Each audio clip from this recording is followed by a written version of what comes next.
새로운 절기인 대림절을 맞이하여서 성당이 눈에 띄게 이렇게 달라졌습니다. 먼저 전례의 색깔이 바뀌었고요.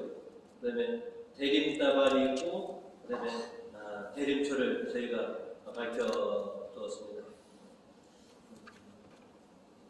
대림절은 우리로 하여금 구세주의 오심을 준비하며 기다려라 라고 하는 것을 알려주고 있습니다. 그래서 오늘은 그날 그 때가 온다라고 하는 제목으로 말씀을 나눠보자 합니다. 성경은 오늘 저희에게 주님이 오실 날이 온다라고 하는 것을 우리에게 가르쳐주고 있습니다. 하나님께서는 성경 말씀을 통해서 구세주가 오실 것이라는 것을 알려주었고, 또 수많은 징조를 통해서 우리들을 깨닫도록 그렇게 하고 계십니다. 복음 25절로 그 때가 되면 해와 달과 별의 징조가 나타날 것이다 라고 그렇게 말씀하셨습니다. 자연의 변화를 통해 우리가 때를 아는 것처럼 자연의 변화를 통해서 하나님의 뜻을 알아야 우리가 하기도 합니다. 자연과 세상은 구세주가 오실 날이 임박했다고 우리들에게 수많은 징조들을 보여주고 있습니다. 복음 30절과 31절로 나무에 잎이 돋으면 그것을 보아 여름이 벌써 다가온 것을 알게 됩니다. 이와 같이 너희도 이런 일들이 일어나는 것을 보거든 하나님의 나라가 다가온 줄 알아라 라고 물어하셨습니다. 자연과 세상이 이렇게 돌아가는 것을 보면 주님이 오실 그날과 그때가 임박했구나 라고 하는 것을 우리가 깨달아야 합니다. 예레미야 예언자는 오늘 우리들에게 14절과 15절로 이렇게 말씀을 하셨습니다. 나 야훼가 선언한다. 장차 내가 약속한 복을 이스라엘 국민과 유다 국민에게 그대로 내릴 날이 온다. 내가 다윗의 정통 왕손을 일으켜줄 그날 그 때가 온다. 그런 세상에 올바른 정치를 할 것이다 라고 우리에게 예고하고 계십니다. 자연과 세상은 메시아가 오실 그날과 그 때가 임박했다 라고 하는 것을 계속해서 우리에게 말해주고 있습니다. 또 사람들의 입에서 보시면 세상에 어쩌려고 그래 라고 하는 말들이 수없이 넘쳐나고 있습니다. 세상이 왜 이러지? 말세가 다가와서 그런가? 라고 하는 이 말들이 수없이 많은 사람들에서 보고 전해지고 있습니다. 우리는 그래서 이 자연과 세상이 돌아가는 것을 보면서 구세주께서 오실 날이 곧 임박해서 그러시는구나. 주님이 오실 그날, 그 때가 다가왔다 라고 하는 것을 우리가 깨달아야만 합니다. 예수님께서는 복음 27절로 이렇게 우리에게 전해 주십니다. 그러나 그때 사람들은 사람의 아들이 구름을 타고 권능을 떨치며 영광에 쌓여오는 것을 볼 것이다 라고 하셨습니다. 예수님의 이 말씀처럼 구약의 예언자들은 메시아를 갈망하고 2000년 전 구세주가 강생하심으로 거룩한 갈망이 현실로 이루어졌던 것을 생생하게 체험들을 했습니다. 기다림이 크면 기쁨도 크다라고 하는 것을 우리는 알고 있습니다. 또 기다림에 대한 경험이 있지 않고서는 맞이하는 기쁨 또한 우리가 알지 못할 것입니다. 그래서 교회는 우리들에게 기다림의 전례를 우리에게 가르쳐 주었습니다. 너희 기다림이 크면 클수록 주님이 오시는 그날 너희의 기쁨은 클 것이다. 그러니 지금 이 시기는 주님의 오심을 너희가 기억하고 다시 두 번째로 오실 그 날이 임박하였으니 주님을 기다려 라고 우리에게 그렇게 안내해주고 있는 것입니다. 예언자들이 그랬던 것처럼 하나님을 의지하고 하나님에게 희망을 걸고 장차 오실 그 메시아를 기다려라 라고 하는 것이죠. 그리하여서 너희가 기쁨으로 주님을 뵐 수 있는 그런 기쁨과 영광을 차지하여라 라고 하는 것이죠. 우리는 이 대림절을 통해서 하나님을 의지하고 하나님에게 희망을 걸고 주님께서 다시 오실 그 날을 손꼽아 기다립니다. 이 사순절 우리 모두가 하나님을 의지하고 하나님께 희망을 두면서 주님을 맞이할 그 날을 기다리시는 그런 우리 부모님들 되시기를 주님의 이름으로 축원드립니다. 아멘. 성경은 두 번째로 오늘 저희들에게 나는 어떻게 준비해야 하는가라고 하는 것을 가르쳐 주십니다.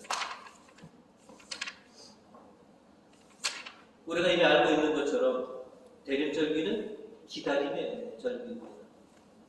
그리고 기다린다는 것은 준비해야 한다라고 하는 전제가 항상 앞서 있는 것이죠. 그래서 대림절기를 지킨 우리들은 장차 오실 예수 그리스도를 준비하면서 기다립니다.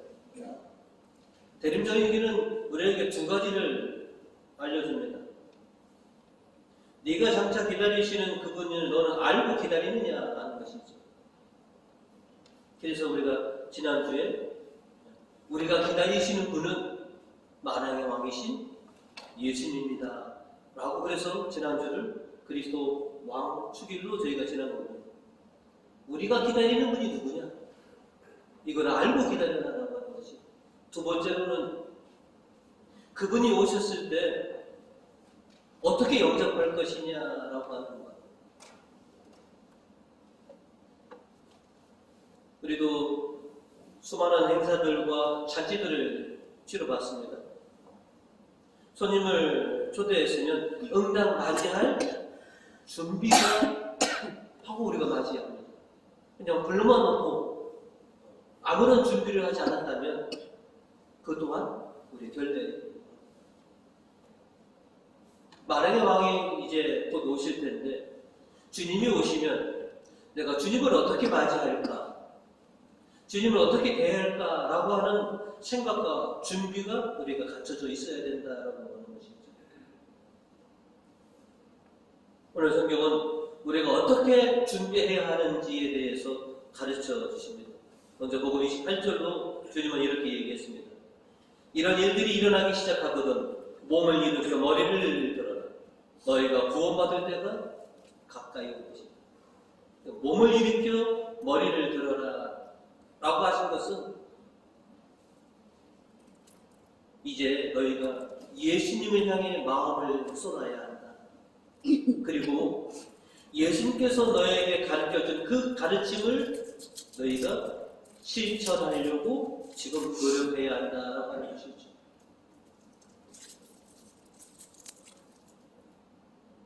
그래서 우리는 주님을 어떻게 맞이해야 되는지, 주님이 오시면 내가 어떻게 해야 되는지에 대해서 주님께로부터 우리가 배워야 합니다. 당신을 맞이할 우리들이 당신을 어떻게 맞이할 준비를 해야 하는지 또한 주님께서는 우리에게 가르쳐 주십니다. 오늘 시편 4절은 우리에게 이렇게 가르쳐 주고 있습니다. 주여, 당신의 길을 가르쳐 주시고 어떻게 살아야 할지 가르쳐 주소서. 메시아로 오시는 주님을 우리가 어떻게 맞이할지 우리 방식으로, 우리 식대로 기다리는 게 아닙니다. 주님이 원하시는 그 길. 나는 너에게 이것을 원한다. 우리가 준비하는 것이 아닙니다. 주님께서 우리에게 원하시는 것이 있습니다. 그거를 가르쳐 주십니다. 그 이대로 나를 맞이하여라. 이대로 준비하여라. 라고 가르쳐 주시는 것이죠. 바울 사도는 오늘 이독서 13절로 우리에게 이렇게 말씀을 해주십니다. 그리하여 여러분의 마음이 굳건해져서 우리 주 예수께서 당신의 모든 성도들과 함께 다시 오시는 날 우리 아버지 하나님 앞에 거룩하고 흠없는 사람으로 나설 수 있게 되기를 빕니다. 주님이 우리에게 원하시는 것은 굳건한 믿음의 소유자가 되어 그리고 거룩하고 흠없이 주님 앞에 설 수 있는 사람이 되어라 라고 우리에게 가르쳐 주십니다. 하나님 앞에 설 수 있으려면 예수 그리스도를 영접하기 위해서 거룩하고 흠이 없도록 우리가 준비가 되어야 합니다. 창세기 3장에 보시면 아담과 하와가 에덴 동산에 있다가 범죄한 이후 그들이 하느님을 어떻게 대했는지에 대해서 우리에게 잘 가르쳐주고 있습니다. 3장 8절로 날이 저물어 선들바람이 불 때 야훼 하나님께서 동산을 거니시는 소리를 듣고 아담과 그의 아내는 야훼 하나님의 눈에 띄지 않게 동산 나무 사이에 숨었다라고 했습니다. 거꾸로 생각해 보시면 선악과를 따먹기 이전까지만 하더라도 하나님께서 에덴 동산을 거니신다면 아담과 하와는 늘 하나님 앞에 그렇게 설 수 있었다고 하는 것이죠. 그런데 죄로 인하여 아담과 하와는 하나님 앞에 온전히 설 수 있지 못하고 하나님을 피하고 하나님을 외면하게 되었다라고 하는 것이죠. 이제 우리가 장차 오실 주님을 맞이하기 위해서는 우리도 거룩하고 흠없는 사람이 되도록 노력해야 된다는 것이죠.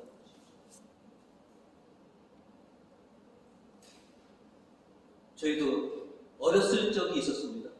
그리고 자녀들도 보시면 부모님이 외출했다가 이렇게 들어오시면 자녀들이 부모님의 얼굴을 쳐다보지 못하고 자꾸 피하는 경향이 있습니다. 여러분, 부모님은 단박에 아십니다. 부릅니다. 너 뭔 잘못했지? 이제 좀 거예요. 아니에요. 엄마는 다 알고 있어. 아버지는 다 알아. 왜? 표가 납니다.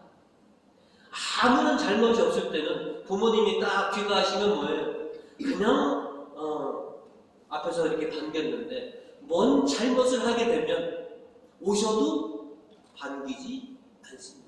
괜히 얼굴도 못 찾고 괜히 피했던 적이 실은 우리 경험에 다 있습니다. 내가 뭔가 잘못했으면 부모님 앞에 제대로 서 있지도 못하고 얼굴도 제대로 마주하지 못했던 우리들의 모습이 바로 아담과 하와의 모습입니다. 이제 바울 사도는 또 주님은 우리에게 요구하십니다. 아담과 하와가 그랬던 것처럼 주님이 너에게 오셨을 때 주님을 피하고 숨지 않고 너에게 오시는 주님을 당당하게 맞이할 수 있도록 거룩하고 흠없게 되어라 라고 그렇게 요청하고 계십니다.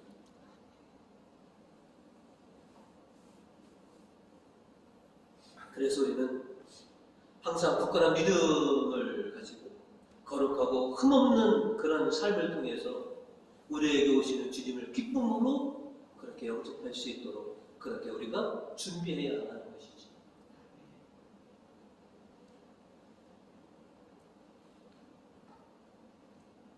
주님은 우리가 당신 앞에 항상 온전하게 서 있기를 원하십니다. 우리가 기쁨으로 당신을 맞이하기를 그렇게 바라시고 계십니다. 그래서 우리에게 가르쳐 주십니다. 내가 장차 올 테니 너희는 믿음을 굳건히 하고 거룩하고 흠없는 그런 모습으로 나를 맞이하여라. 그리고 세상 조심해라. 복음 34절로 주님은 우리에게 이렇게 얘기합니다. 흥청대고 먹고 마시는 일과 쓸데없는 세상 걱정에 마음을 빼앗기지 않도록 조심하여라. 그날이 갑자기 닥쳐올지도 모른다. 조심하여라. 누구에게 조심해라 하고 했느냐? 세상 사람들에게 조심하라고 하시는 말씀이 아닙니다. 사랑하는 제자들에게 세상을 조심하여라 라고 당부하십니다. 당신을 믿는, 당신을 기다리는 우리들에게 세상을 조심하여라 라고 당부해 주십니다. 왜냐? 우리 주변에는 수많은 유혹들이 있습니다. 영적인 위험들이 있습니다. 그러니 조심하여라.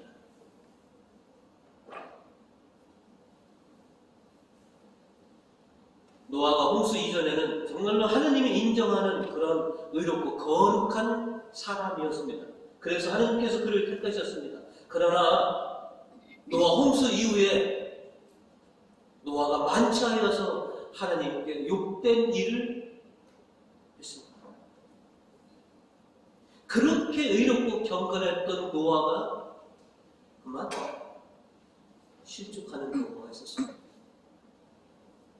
정왕이라고 불렸던 다윗도 마찬가지입니다. 하나님께서 인정한 그 다윗이 말년에 어떻게 됐습니까? 그만 유혹에 넘어가서 정말로 하나님의 이름에 뻑치라는 일을 벌였던 것이지. 그것을 자기 스스로 덮으려고 더 일을 크게 만들었던 다윗이. 하나님이 인정했던 그 훌륭한 사람들도 이렇게 실족하는데, 그러니 너희는 조심하여라 라고 하는 것이죠. 우리 주변에 수많은 영적인 위험이 있으니 조심하여라. 그래서 옛 신앙의 선조들이 그렇게 실족했던 것처럼 너희는 실족하지 않도록 항상 조심해라. 왜 우리가 믿음이 굳건해져야 되느냐? 그래서 그렇습니다. 세상에 실족하지 않고 죄로 인해서 하나님께 외면되지 않도록, 그래서 우리가 조심해야 하는 것이죠.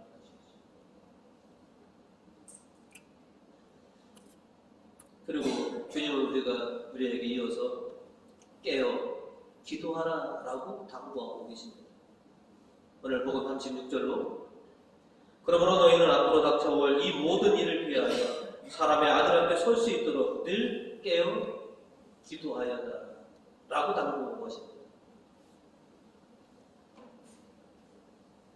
우리가 항상 늘 깨어서 기도해야 한다라고 하는 것을 일깨워 주시는 것이죠.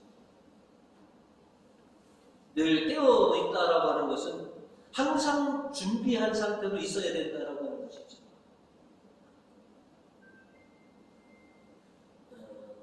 제가 그 생활을 강원도 철원에서 했습니다. GOP에서 11개월 근무를 했거든요. 먹고 자는 거 외에는 늘 경계 근무 서는 게 일이었어요. 항상 깨어있어요. 마치 사방에 적들이 둘러싸여 있는 초병이 깨어서 경계하고 있는 것처럼 너희가 신앙의 전신갑주를 입고 지금 깨어 있어야 한다라고 하는 것을 우리에게 경각심을 그렇게 불어넣어 주고 계시는 겁니다. 바울 사도도 데살로니가 교인들에게 깨어 있어라라고 당부합니다. 데살로니가전서 5장 6절로 그러므로 우리는 다른 사람들처럼 잠자고 있을 것이 아니라 정신을 똑바로 차리고 깨어 있읍시다 라고 바울 사도는 그렇게 전합니다. 깨어 있어야 됩니다. GOP 근무자들이 영창을 자주 갑니다. 왜냐하면 경계 근무 중에 졸면 안보를 못하면 다음날 여지 없습니다. 그래서 여기도 우리 군인 아저씨가 한 분 계시는데 GOP 조병들은 서서도 잡니다. 저 있을 때 제가 그 수온계라고 그러죠. 우리가 옛날 온도계로 영하 30도 이상 떨어지는 그 수온계를 많이 봤습니다. 그런데도 잡니다. 전반에 본 때는 완전히 후반에 본 때 가면 서서 그래도 그러다가 이제는 큰일 납니다. 그래서 항상 깨어 있으십시오.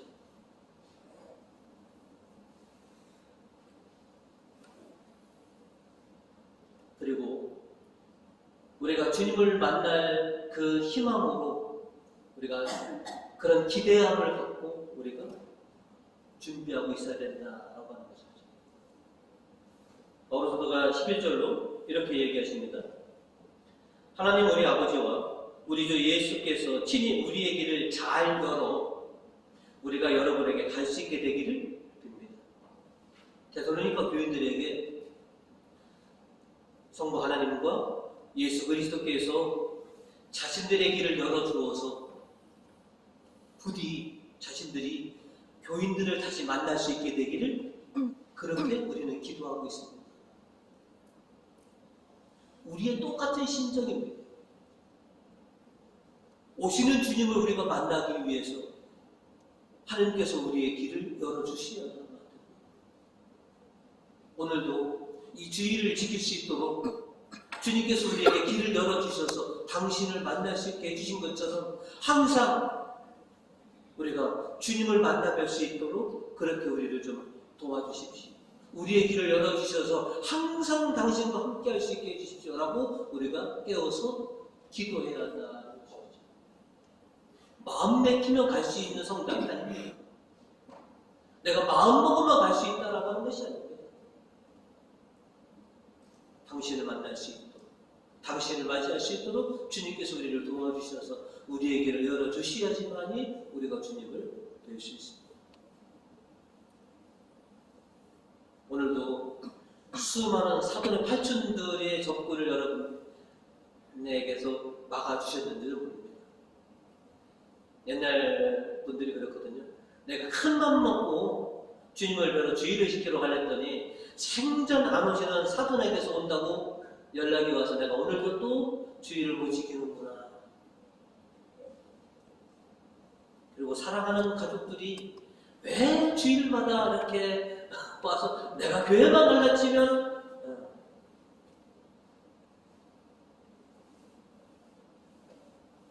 어떤 분들은 아유 저것들이 왼수야, 저것들이 마귀야. 내가 주님에게 가는 길을 막는 모든 것들이 다 마귀야 라고 하시는 분들이 있습니다. 우리가 주님을 뵙기를 간절히 소망합니다. 그러면 기도해야 합니다. 주님, 저에게 길을 열어주셔서 주님을 제가 맞이할 수 있게 해주십시오. 주님 앞에 설 수 있게 해주시고 기쁨으로 당신과 함께 할 수 있도록 해주십시오. 수많은 진행의 선배들이 수많은 역경과 수많은 고난 속에서도 꿋꿋한 신앙으로 주님의 길을 선택했습니다. 그들이 당당하게 주님을 맞이할 수 있게 되기를 소망하여서 자신의 모든 것들을 실은 버리시기도 했습니다. 오늘 우리 교우님들도 수많은 것들을 뒤로하고 이 자리에 계신 겁니다. 누군가의 약속, 어떤 일들을 다 뒤로 하시고 오늘 이 시간 제가 주님과 함께 하겠습니다 라고 하는 이런 굳건한 신앙으로 오늘 이 자리에 계신 것입니다. 주님이 원하시는 것은 그것입니다. 그리고 항상 기도해요. 수많은 유혹이 있더라도 굳건한 믿음으로 거룩하고 흠없는 자가 되어서 주님 앞에 설 수 있게 될 수 있도록 그렇게 기도해요.